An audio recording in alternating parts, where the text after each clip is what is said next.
Hello students, welcome back to our YouTube channel Lal Bahadur Shastri college Noida.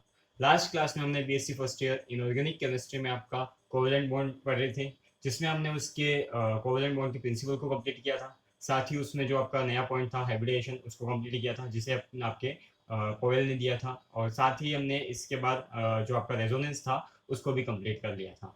आज की class में हम जो आपका इसका लास्ट पॉइंट बचता है कोवेलेंट बॉन्ड का, इसकी जो लिमिटेशंस हैं उसके बारे में पढ़ेंगे। तो आई होप आपको इससे पहले जो मैंने हाइब्रिडेशन और जो रेजोनेंस पढ़ाया था वो बहुत अच्छे से समझ में आ गया होगा। नेक्स्ट हम इसकी जो लिमिटेशंस है उसके बारे में पढ़ते हैं।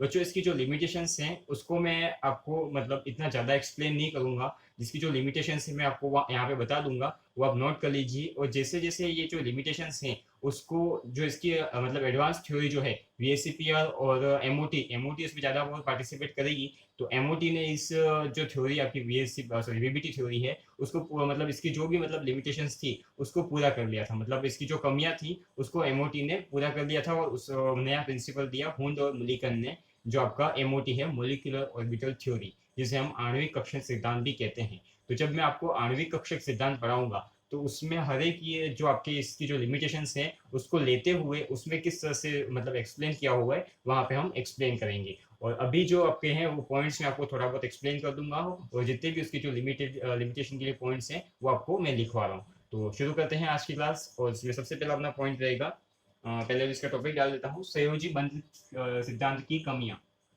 संयोजी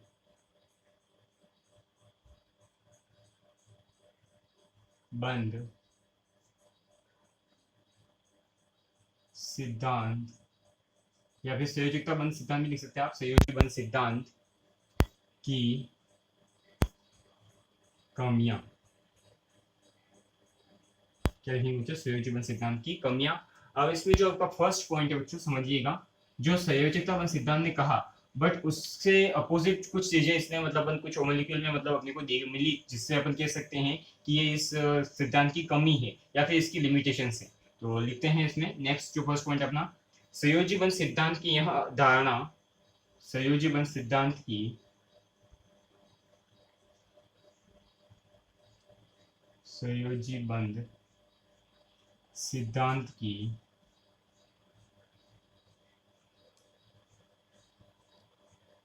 यह धारणा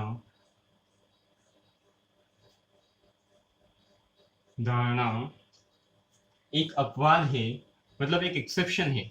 जैसे कि ये कहता है बच्चों, संयोजन सिद्धांत कहता है कि जो आपके फुली फील्ड ऑर्बिटल होते हैं वो क्या करते हैं, बॉन्ड बनाने में पार्टिसिपेट नहीं करते हैं। बट जब एमओटी अपन पढ़ेंगे तो उसमें सारे आपके फुली फील्ड, हाफ फील्ड और पार्शली फील्ड, मतलब पूर्ण पूरित, अर्धपूरित और जैसे कि आंशिक पूरित जो कक्षक होते हैं वो भी क्या करते हैं, आपके बंध बनाने में पार्टिसिपेशन करते हैं, मतलब योगदान देते हैं अपना। तो किस तरह से देते हैं हम एमओटी में पढ़ेंगे। और यहाँ पे अपन इसको लिख रहे हैं कि ये क्या है, आपकी एक संयोजन सिद्धांत की कमी है या फिर इसकी लिमिट है। तो सबसे पहले लिखते हैं, धारणा एक अपवाद है, एक अपवाद है कि पूर्ण पूरित कक्षक,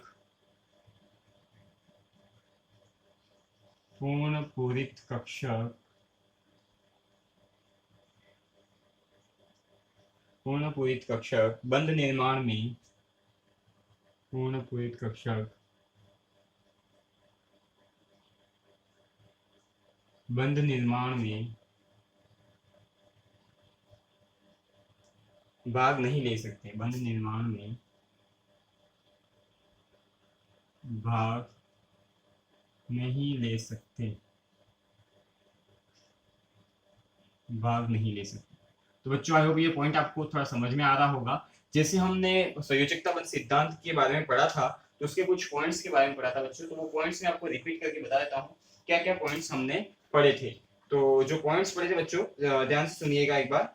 सबसे पहला जो अपने पास पॉइंट था, सहयोग करने वाले परमाणु कक्षक उचित दिशा में एक दूसरे की ओर नाभिक के आकर्षण से पास आकर अजीवापन करते हैं, ये इसका फर्स्ट पॉइंट था। सेकेंड पॉइंट में हमने उसकी स्थिति ऊर्जा के बारे में पढ़ा था, मतलब कि जो आपका मॉलिक्यूल बनेगा उसकी जो एनर्जी होगी वो उसके जो पेरेंट एटम होंगे उससे कम होगी। नेक्स्ट अपन ने जो इसमें पॉइंट पढ़ा था वो था बच्चों, सहयोग करने वाले कक्षक, सहयोग करने वाले कक्षक अर्धपूरित होते हैं एवं उनके इलेक्ट्रॉनों का चक्रण विपरीत दिशा में होता है।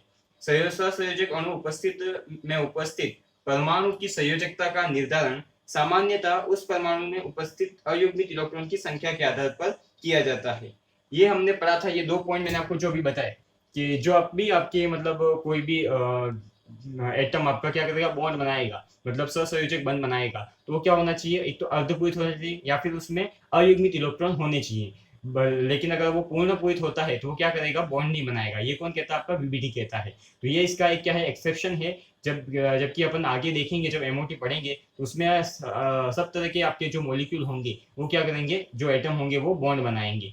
तो देखते हैं इसमें अपन ये आपका क्या हो गया, फर्स्ट एक्सेप्शन या फर्स्ट लिमिट होगी इसकी। नेक्स्ट जो इसका पॉइंट है बच्चों, क्या होगा आपका, संयोजी बंध सिद्धांत परमाणुओं के अन्य गुणों जैसे, एक सेकंड बच्चों, ये पॉइंट में वापस देख लेता हूँ क्या है इसमें थोड़ा सा।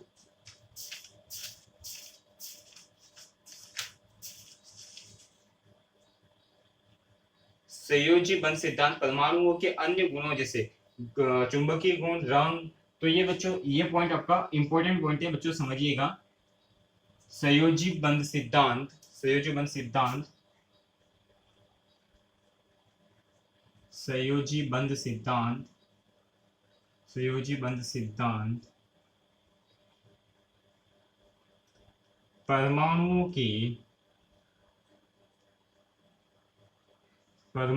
के अन्य गुणों, परमाणुओं के अन्य गुणों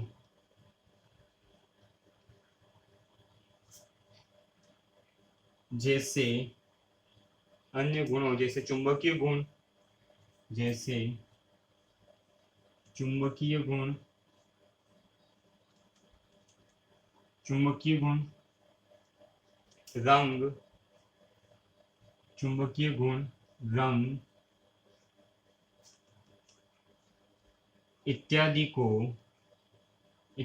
को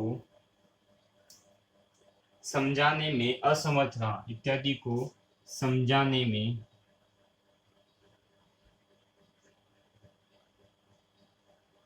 असमर्थ रहा, असमर्थ रहा। बच्चों तो ये जो इसका नेक्स्ट पॉइंट है बच्चों, समझिएगा। संयोजी बंध सिद्धांत क्या करता है कि जो एटम की प्रॉपर्टी होती है, मैग्नेटिक प्रॉपर्टी, वो जो कलर शो करते हैं, ये जो दो तीन तरह के इसके जो पॉइंट होते हैं, उसको आपका मतलब वीबीटी एक्सप्लेन नहीं कर सकता, वैलेंस बॉन्ड थ्योरी एक्सप्लेन नहीं कर सका बच्चों। क्यों नहीं कर सका, तो इसमें जैसे आपने संयोजकता बंध ने मैग्नेटिक प्रॉपर्टी बताई, कॉम्प्लेक्स जो कॉम्प्लेक्स होते हैं उनमें बताई, जो संकुल जो आयन होते हैं आपके, उसमें मैग्नेटिक प्रॉपर्टी को बताया था। जहाँ कैसे बताया था कि अगर किसी कंपाउंड में अनपेयर्ड इलेक्ट्रॉन प्रेजेंट रहते हैं तो वो क्या करेगा, मैग्नेटिक प्रॉपर्टी शो करेगा। बट उसमें भी उन्होंने ये बताया नहीं कि वो कितनी करेगा, कितनी मतलब कितनी ज्यादा उसकी मैग्नेटिक प्रॉपर्टी होगी या फिर कम होगी, उसके बारे में कुछ नहीं बताया। और साथ ही यहाँ पे आपके मैग्नेटिक प्रॉपर्टी के बारे में कुछ भी मतलब नहीं बताया इसने कि किस तरह से कोई कंपाउंड मैग्नेटिक प्रॉपर्टी शो करेगा या नहीं करेगा। तो ये मैग्नेटिक प्रॉपर्टी किसने बताई, तो आपका जो एमओटी हम पढ़ेंगे उसमें इसने मैग्नेटिक प्रॉपर्टी के बारे में अच्छे से एक्सप्लेन कर रखा है। तो बच्चों ये दोनों पॉइंट नोट कर लीजिए, इंपॉर्टेंट पॉइंट है। नेक्स्ट पॉइंट जो अपने पास है बच्चों वो हो जाएगा, एक बार इसको नोट कर लीजिए, आगे का पॉइंट मैं आपको लिखवाता हूँ, थोड़ा इंपॉर्टेंट पॉइंट है।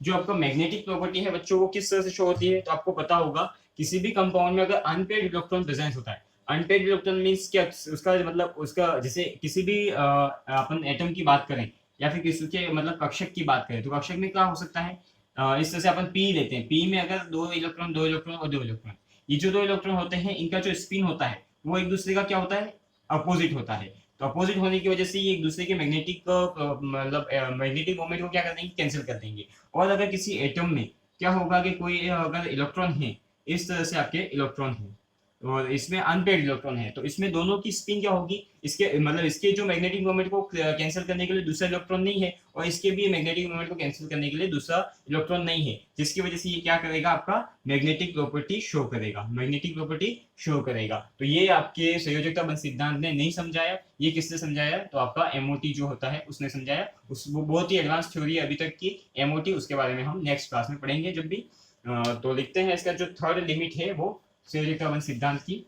और कलर प्रॉपर्टी कैसे शो होती है बच्चों, तो कलर प्रॉपर्टी इलेक्ट्रॉनिक ट्रांजिशन से हम देखते हैं, जब मैं आपको ट्रांजिशन एलिमेंट पढ़ाऊंगा तो उसमें कलर प्रॉपर्टी के बारे में बहुत अच्छे से डिस्कस करेंगे अपन। नेक्स्ट जो थर्ड पॉइंट है वो लिखिएगा, संयोजी बंध सिद्धांत इलेक्ट्रॉन न्यून यौगिकों, ये भी इंपॉर्टेंट है बच्चों, समझिएगा।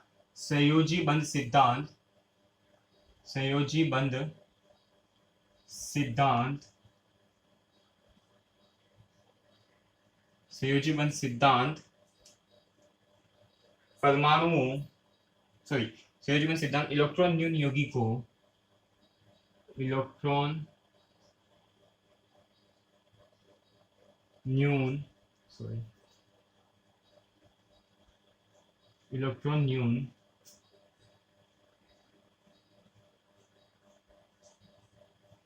इलेक्ट्रॉन न्यून यौगिकों एवं अंतर्धात्विक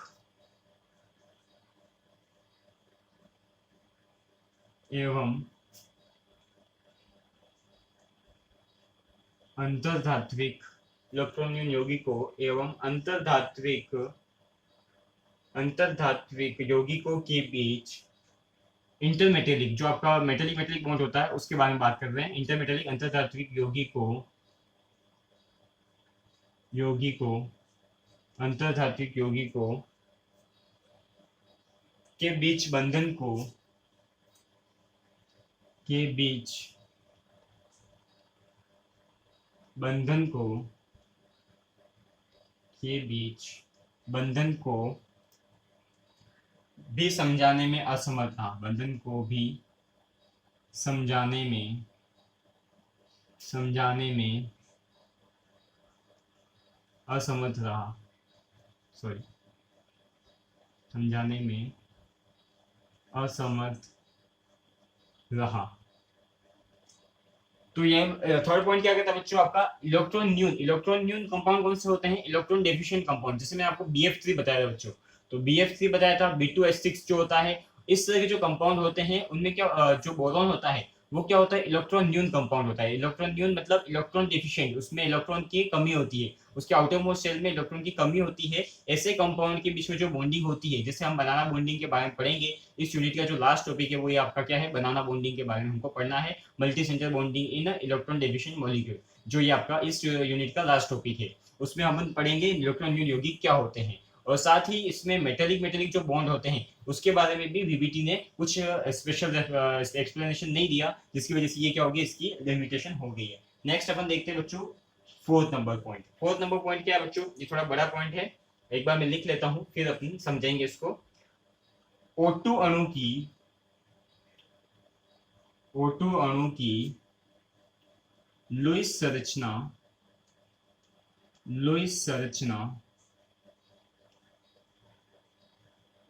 लुईस संरचना दर्शाती है लुईस संरचना दर्शाती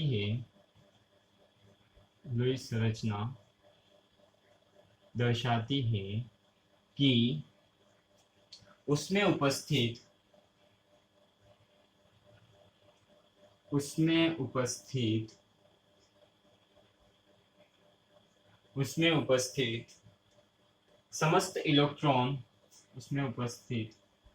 समस्त इलेक्ट्रॉन युग्मित हैं इलेक्ट्रॉन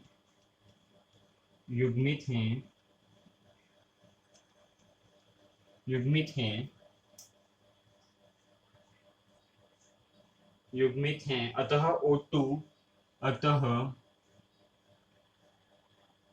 O2 प्रतिचुंबकीय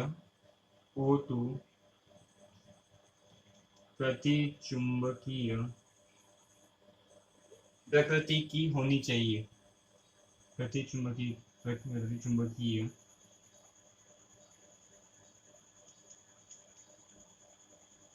प्रकृति की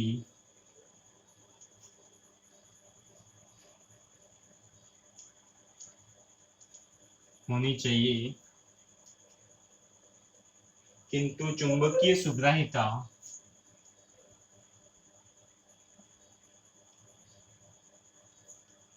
किंतु चुंबकीय सुग्राहिता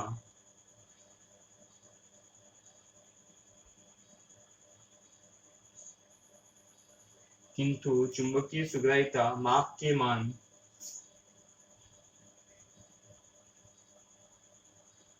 के मान निश्चित करते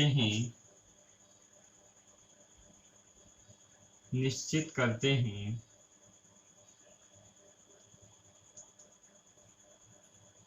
कि O2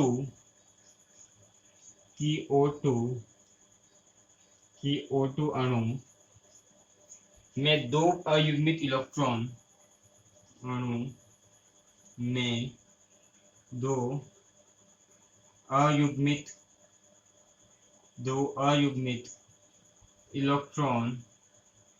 दो अयुग्मित इलेक्ट्रॉन उपस्थित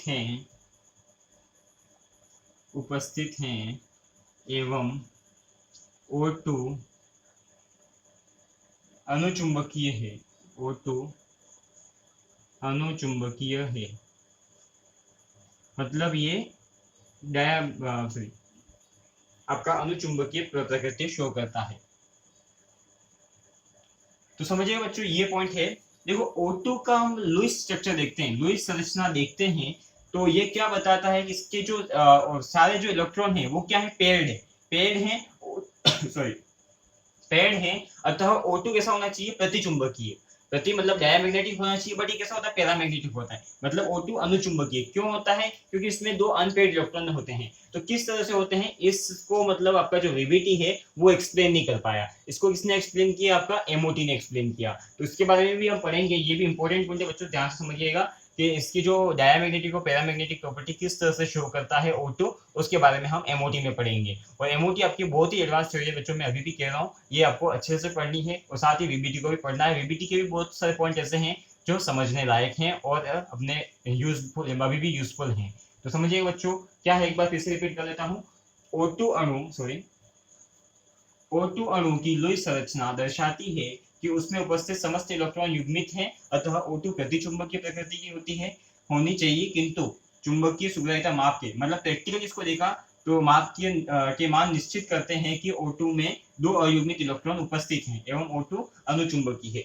तो ये इसके 4 पॉइंट होंगे। और इसका जो लास्ट पॉइंट बचा है बच्चों, उसको भी हम डिस्कस कर लेते हैं। इसका लास्ट पॉइंट क्या होगा बच्चों, समझिएगा।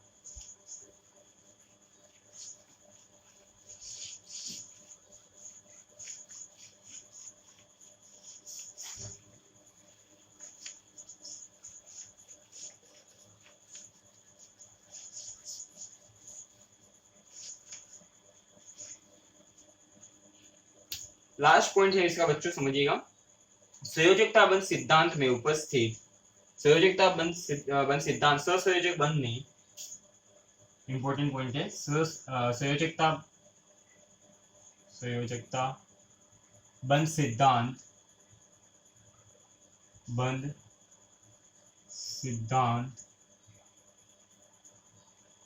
संयोजकता बंध सिद्धांत सहसंयोजक बंध में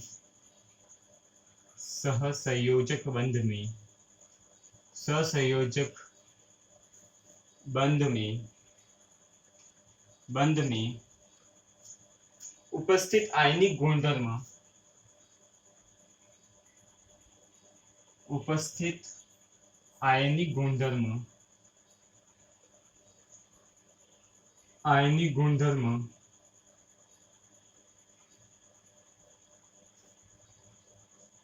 की व्याख्या नहीं कर पाता।